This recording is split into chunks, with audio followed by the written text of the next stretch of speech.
the just room temperature. For the fuel, they need hydrogen, the methanol, the ethanol. And for the MLC, all the biodegradable the organic matter can be used. Okay. And the cost, the traditional one that is costly, and for the by MLC is quite low. And for the selectivity, for the product selectivity, they have a high selectivity. But the very important for the efficiency, for the traditional one, they can more than the 500 watt per milli square. But this one is quite low. So far they can go into 2.3. So that's why the MLC is not very popular so far. Okay, so this is we compare with the traditional electrochemical system. Now the next one that we are how to use the microfuel cell system. So we have three sections for the MMC.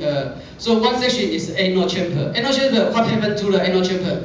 That we would like to do the wastewater treatment for the anode chamber because the oxidation takes place in this chamber. So wastewater has been treated. So we are reduce the organic matter, which also will reduce the COD.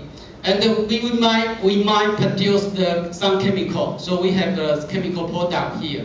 For the memory, later I will mention about so they will have a function to dissolve, which means they will take the salt from the water. So which one if you are in the desert and you want to have a drinking water, so this one the dissolve is very good. And the other one that we want to recover the bioenergy, we recover the electricity, we recover the biodiesel and some chemicals as well. So anode chamber with the water treatment. Cathode chamber, we recover the energy. For the memory, we might do the job of the desalination. So this is how to use the MMC. So let's see we have plenty of the NFC system. So the first one is the microfuel cell, which is to produce the electricity. Another one is the microelectrolysis cell to produce the hydrogen. And another one is the micro-methanol cell. We are going to produce the methanol. And the other one. So I'm going to introduce those electrochemical cell. First, we focus on MFC. MFC, we just mentioned this one. This is the anode chamber membrane. But here, the final electron acceptor, we use the oxygen. Some research, they use the ferrocyanide as the final electron acceptor. So this is another one. Okay. So let's have a look at the development of the microfuel cell. So from the system structure, we can see in the beginning, this is quite simple. We have the anode cell and the cathode cell, which one we have a salt bridge between the two cells. So this is in the beginning, very simple one. Later on, this is H form, H type. This looks like an H, and this is anode. This is cathode, and we replace the anode bridge, and we put the membrane between the two cells. So this is the PEM, the proton exchange membrane. Now this is the plate formed, so they can reduce the space between the anode electron and the cathode electron, and it's easy if you put more MLC together. And this is a cyanide that can create the surface area for the cathode and the anode, and also can do the continuous operation. And this is the single chamber MFC, which we replace. We don't need the cathode chamber, and put this one into the air. And because this one we also supply the air or oxygen, which will work as a final electron acceptor. So now later on I will talking about the air cathode, the MFC. So this is developed from the easy one to the air cathode, the single chamber cell. So this is the development of the microfuel cell. So this one is air cathode, the microfuel cell. So I just mentioned that we replace. So this is the anode. This is the cathode. This is the cathode. We don't need the cathode solution. So all in one system. In this time, the microbiology also, the oxidation also taking place in this chamber by the organism. So electron go into this one, and they have the air contain the oxygen can do this reaction, produce the water. In this system, they have some advantage. So the oxygen directly from the air, and you don't need to do the air supply. So it's no aeration. So they can do the continuous process, and the cost has been reduced because you don't need the PEM membrane, and you don't need the energy to do the aeration. And this one significantly improved the power output, so which is quite nice. This is quite advanced one.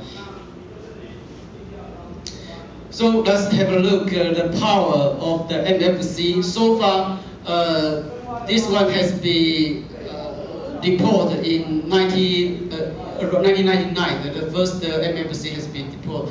Now, in the 2006, they go into the 1,970 milliwatt per square meter. This one normalized to the electro service, and this one normalized to the reaction volume. So in 2007, they go into the 2,400 milliwatt per square and 17. Now, some people claim that they can go into the highest power density is 17 to 53 watt per square meter. Okay, but compare the chemical fuel cell, they can easily go to the 500. So still have a 10 times difference between the micro fuel cell and the chemical fuel cell. Okay, so far we know the power from the MFC.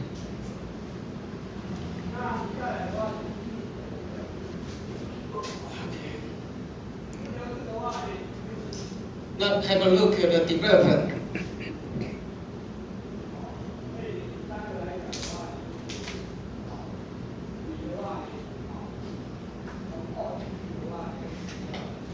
So far for the material, because the anode or the cathode, they want to have the large of the surface area. So they're using the brush one for the anode electrode. And they also use this cathode tube, which can increase the surface area. If you have a longer, you have the bigger the surface area. So in the future, you might have the anode brush and the cathode tube, anode brush, cathode tube, and together you might increase your voltage and increase your current.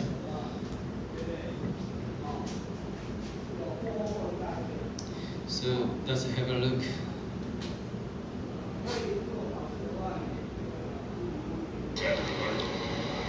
Here we have a tin FRET capacitor that's been powered by 2 microbial fuel cells connected in series for a couple of hours. We'll now power a DC fan that is powered only by 1.4 watts.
Yeah, you just need to put the wastewater